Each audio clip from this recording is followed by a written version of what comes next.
চালক ছাড়াই জমি থেকে ফসল কাটছে বিশালাকার হারভেস্টার মেশিনটি। চালক নয়, বরং ছোট্ট একটি রিমোট কন্ট্রোলার দিয়েই চলছে সব কর্মযোগ্য।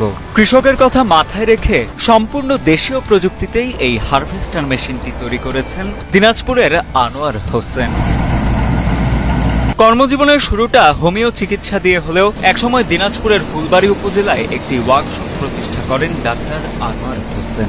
এর আগে নিজের তৈরি হারভেস্টার মেশিনটির জন্য 2014 সালে সরকারি পুরস্কারও পান তিনি। কিন্তু এবার চালকবিহীন বিশেষ এক হারভেস্টার মেশিন তৈরি করে এলাকা জুড়ে রীতিমতো সাড়া ফেলে দিয়েছেন আনোয়ার হোসেন। আমি এই কাজটা প্রায় 2012 সাল থেকে আমি শুরু করি, এই হারভেস্টারের কাজ।